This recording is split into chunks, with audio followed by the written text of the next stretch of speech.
Well, hello everybody and welcome to the final day of pre-season testing and the final day of these press conferences. We will have 6 drivers with us, but a few of them are just running a little bit late. Some of them have been in the car as well. But I am delighted to say we've got Liam Lawson, Ollie Bearman and Franco Colapinto joining us now. Liam, as you were first in the room, I'll start off with you. It looked like a been productive test for you guys out there. Are you happy with the package that you've got heading into the season? Yeah, so far it's very early days. They're definitely very, very different to drive. A big challenge, but yeah, so far it's okay. Obviously a big thing this year is going to be reliability and trying to obviously finish, some of the races because, even here we have run plans to try and achieve. And I think just completing a run plan in a test like this is a good achievement with how difficult these new cars are. So far it's okay. Performance-wise, very hard to know, obviously, what everybody else is doing, but we'll find out pretty soon in Melbourne. Great stuff. Ollie, I'll come to you next. Welcome, George and Oscar as well. That's all right. Ollie, it seemed super productive for Haas. It felt really smooth. I know we're not talking about much performance because we don't know the pecking order, but you must be pretty happy with where you and the team are heading to Australia. Yeah, honestly, we've been having a clean test so far in terms of reliability, which is really the key at this stage of the year. And this test, we bought a few small changes on the car and they've been working as expected. Honestly, the past 2 days have been by far the most productive, the ones where we've learned the most about the car, which is good because it's more or less the one that we're going to bring into Melbourne in 2 weeks. So, yeah, on that side of things, it's positive. We don't know where we stand relative to our competition, but we've been focusing on ourselves, and for the most part the run plan has been completed, and the items that we wanted to go through have been gone through. Awesome, thanks very much, Ollie. Franco, coming to you. Huge amount of laps on the board yesterday. The team obviously made a big decision to kind of put all their resources into this year, switch to Mercedes power, early days, but does it look like it was a decision that was well made? Yeah, I think we are still learning a lot about the car, how the engine, the PU, it's all very different to last year. So it's very early to say, but at the moment it's going well. We are signing all the test items that we planned, and it's going more or less as we wanted. So at the moment it's going well and smooth. But yeah, now it's almost done here. So almost ready for Australia. Great stuff. Thanks, Frank. And Oscar, just coming to you now. Great turnaround to get out of the car and up here as well. It felt like it's been, like many of the guys on the sofa, productive for McLaren out here. I know you probably don't want to talk much about performance, but do you think you've got a car to go and fight at the sharp end for your first race? I think we're probably getting a little bit more optimistic. Yeah, I mean the testing's gone smoothly for us at least. We've been able to get a lot of laps in, learn a lot of things, both good and bad.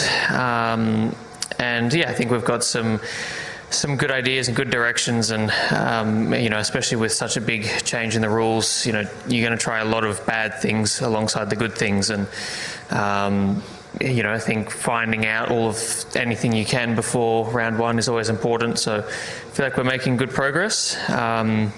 I wouldn't say we're leading the pack by any stretch of the imagination, but I feel like we're not too bad. Great stuff. Thanks, Oscar. And George, thanks for waiting. There's been a few niggles like this morning, but generally speaking, it feels really smooth. Is this the best pre-season, do you think, Mercedes have had since you've joined the team? Well, I think there definitely has been positives, but for every time there is an issue, it does definitely set you back quite a lot. And obviously, fortunately for Kimi this morning, had an issue on track and he lost a good couple of hours. And the first test in Bahrain last week, we also had quite a few issues. So there's positives to take. The car's feeling good. The new power units are feeling fast, and we're making improvements every single day. However, we need to keep on improving the reliability. Great stuff. Thanks very much, George. Right, let's open it up to the floor. Usual drill, just raise your hand and name and publication, please. Thomas Marr, PlanetF1.com for all 5, please. In terms of the driving dynamics now versus where they were at the start of the Barcelona test, where do you feel the greatest improvements have been made, and does it feel a bit more natural to where we were, say, 2 weeks ago? Who wants to take that first? Yeah, I do think there has been a lot of progression, to be honest. I think every day one of a new set of regulations, you face challenges that you weren't anticipating, and the rate of improvement is very steep in those early days. And I think this test has been a much smoother test for everyone. If you actually look at the lap times in some of the race runs, the cars aren't actually a million miles away from the lap times we were seeing 12 months ago, and that was year 4 of a set of regulations. So I know there was a lot of heat after Barcelona and Bahrain, which was probably a little bit premature. I think on the whole, people are a bit more happy this week. Thanks, George. Oscar? I think it's definitely been a learning curve, and I think there's still some things that we need to do as drivers that are certainly very different to what we had to do last year. But I think the kind of optimization around driving that way, firstly as drivers, I think we're getting our heads around the new things we need to do, and as teams, making accommodations for having to drive a certain way now. So I think it has improved. It still is very different to what we had before, but I think naturally we've all probably found performance, and just with performance, it's made some creature comforts a little bit nicer as well. So I think we are making progress. Let's see what Melbourne's like. Thanks. Anything else, Franco? Do you want to add anything? No, it feels different, of course, to last year, but I think, the progress is, again, very steep, and from one day to another, things change, and the car is getting quicker, and it's feeling better. So, again, I think in a few races, we will feel even better than nowadays, and we will start to get more used to it, more comfortable, and quicker, especially. So, I think it's too early to compare too much to last year, but it's definitely improving. Thank you. Ollie, Liam, anything to add? Cool. Next one, please. Craig Slater from Sky Sports. A question for George. Just checking the odds, George. You're still the championship favourite. Are you standing by the idea that Red Bull are still the biggest threat to you, potentially, despite the rocket starts Ferrari are making and the good race runs one or two others are having? I think we've got a lot of potential beneath us, but to win a race, you've also got to get off the line quite well. And I think the 2 starts I've made this week were worse than my worst ever start in Formula 1. So, and Lewis down in P11 got into P1. So at this stage, I don't think it matters how quick you are. The thing that's going to trip you up is going to be that tallest hurdle, and that's what we're trying to get our heads around right now. And we're stumbling on some at the moment. Thanks, George. Next one, please. Luke Smith from The Athletic. Picking up on the Ferrari rocket starts, I think Oscar and a couple of other you guys got a good view of Lewis yesterday. So what have you made of Ferrari's getaways so far through this pre-season testing? I thought mine yesterday wasn't too bad. I was last, but I think I passed about 4 cars as well. So I think it's just very random at the moment, and I think we're all kind of learning, what makes a good start, what makes a bad start. There's some pretty big pitfalls you can find if you get yourself in trouble. But even just, managing the power and the procedure is kind of one thing, but also just the way we do starts is much more difficult than last year. You've got a lot of power, the MGUK kicks in at a certain point, so it's trickier from every single angle. And I think what we're seeing at the moment is people just getting things right and other people getting them very wrong. So I would be, I think certainly in the first few races we could see some starts that look a bit like what we have this week. But I think we'll start to converge, hopefully, pretty quickly if you're on the bad side of that. Thanks, Oscar. Next one, please. Time's already. Ronald Vodding, motorsport.com. It's one for Franco. Alpine has made quite at least a decent impression so far in testing. So does that at least give you the confidence that after a really difficult year for the team, you're now back in the fight to lead the midfield after the big 4? And secondly, a lot of drivers have said that Melbourne will be much more challenging in terms of energy management, given the layout of the track. So how different of a challenge will that be compared to Bahrain and Barcelona? Yeah, I think adaptation will be one of the keys in this early part of the season. Changing track to track, everything changes. The way you drive, the deployment, and we'll see. We'll need to learn a lot in the sim as well before the race comes. How the performance is tricky to tell. I think there is 4 teams quite far ahead, and then it's the rest of the teams that we are also very close together between all of us, and we'll need to wait and see in race 1 where we really are. Thanks, Franco. Next one, please. Let's draw the race. One for Liam. Obviously, everybody's been working quite hard in terms of getting the car working as they want under braking, so you can actually turn in, rotate the car as you want.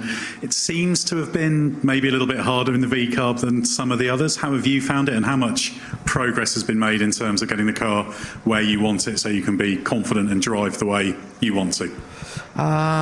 It's just probably a little bit inconsistent is the only thing. But I think honestly, yesterday we were, in terms of like specifically braking and entries, we were not too bad for us. But yeah, obviously we're trying a lot of different things at the moment, and some stuff has not worked, and then other stuff we've found has been quite positive. So yeah, I don't think there's really a standout issue or limitation that we have at the moment. It's just sort of putting things together, and obviously preparing as well as we can, because Melbourne, as we're saying, is going to be very, very different compared to here. Thank you, Liam. Next one, please. Nate Saunders from ESPN. Sorry, I've got 2 questions. Ollie, George just said the starts feel like worse than his worst ever starts. What have Ferrari-powered starts felt like for you in the cockpit? And Oscar as well, if you don't mind, some reports about changing your management team up this year. What was it about last season that kind of convinced you needed to make a change to what was happening at the trackside for you this season? Thanks. Ollie, do you want to go in first on the starts? Better than my best ever start. No, I mean, it's tough. It's a bit more complicated than last year, that's for sure.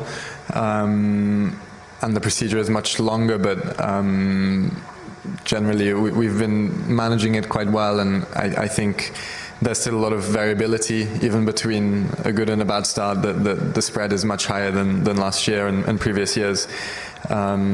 But like Oscar was saying, the step from ICE to when the K kicks in, that's also a really important part of the start, and that is needs optimization. And we did a big step from last test to this test, but it's still up and down.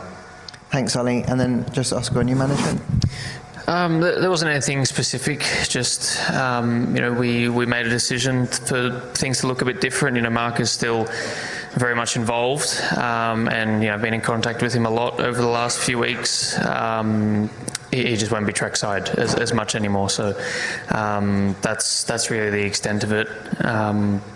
There was nothing specific that triggered it. Thanks, Oscar. Next one. Jack Smith, Motorsport Monday, motorsportweek.com. A question for Franco. Late last year, you said that you would be able to show further improvement this year because you'd have the benefit of pre-season testing for the first time.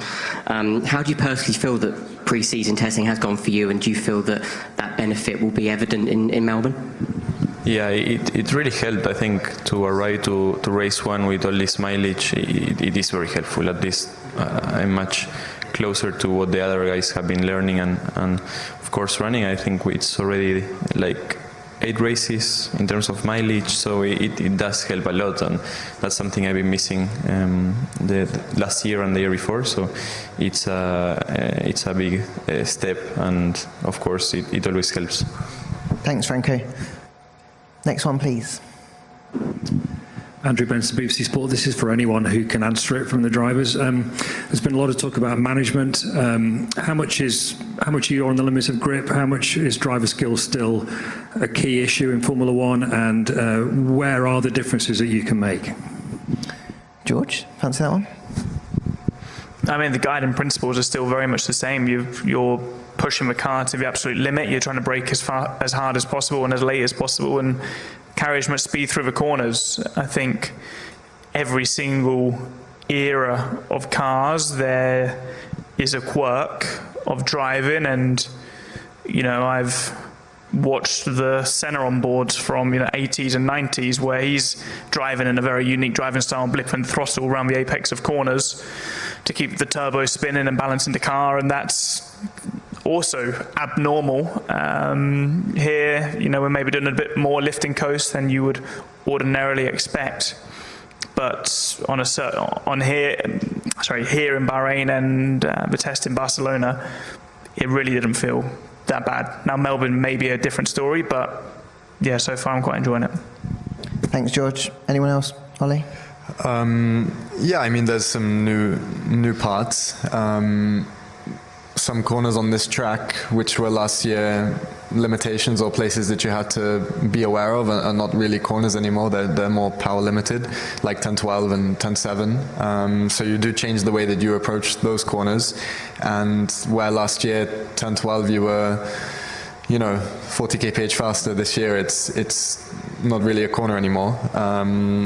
And that is a bit strange. But for the rest, I think you're still pushing to the limit, even if the limit is a bit lower at the moment, but it's not feeling out of this world. I think once we get used to the differences in some corners, you just adapt your driving style and then it feels like the new normal. Thanks, Ollie. Cool. Let's move on. Next one, please. Andy Gröbel, Servus TV. Question basically to all the drivers, whoever feels can answer it best. Those aero rigs were designed to make overtaking easier and following another car better than last year. So speaking of dirty air, can anyone of you give us an impression, has that at least improved? Can you follow another car better than you could at the end of last season?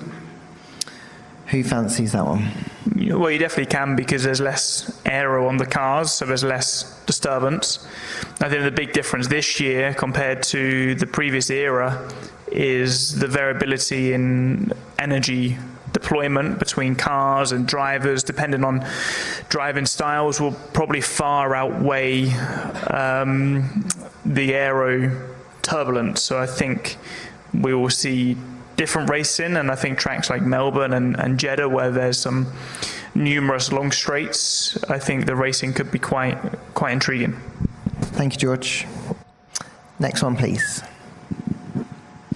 Nigel Chew, Sky Sports. Question to George. George, you said last week that Red Bull's energy deployment was scary. Are you still seeing that this week, or has your opinion changed? Yeah, their deployment definitely still looks the best on the grid, which is, kudos to them, and I think was a bit of a surprise to everybody. So I think let's see come Melbourne how things shake up. I think the Mercedes-powered teams have made a lot of improvements since day one of Bahrain last week, so that gap has closed drastically. But we're obviously day 6 of Bahrain testing now, whereas in Melbourne you've got 3 hours of practice, and that's the main point of the concern. Thanks, George. Next one, please. Ronald Vodding, motorsport.com. It's basically a follow-up to that, to George and Oscar, because both of you mentioned Melbourne and the challenge in terms of harvesting related to the layout. So how much different will that be from a driver's perspective than what you've had before? And related to that, given testing was in Barcelona and Bahrain, how well prepared do you feel for it? Oscar, do you fancy that one first? I mean, from the simulator running I've done, it's very different. I think at certain tracks we're going to be much more harvest limited than we are here. Here, depending on kind of where you set your optimality, you don't have to do much super clip or much lift and coast, whereas in Melbourne, I think if you didn't want to do any, you'd be running out of energy very, very quickly. And again, it just depends on the layout of the circuit. Jeddah is another one. Places where you have a few straights linked together by fast corners, where it's very difficult to harvest. That's where the most kind of abnormality is going to come. There's going to be some big differences, but in saying that, again, you can change things around a lot. We've seen people here in turn 12. You can definitely make it a corner if you want to, and it's a lot harder than it was last year. But at the moment, it's kind of all set before you get in the car. You can change it on the fly, but it's not. It's a bit different because you're not just managing it on the throttle, let's say. So. Melbourne is going to look quite different, I think, and will be a challenge for us all, I'm sure. Thanks, Oscar. It was to you as well, George. Did you want anything? Cool. In which case, we've run out of time. Thanks very much, guys. See you in Melbourne.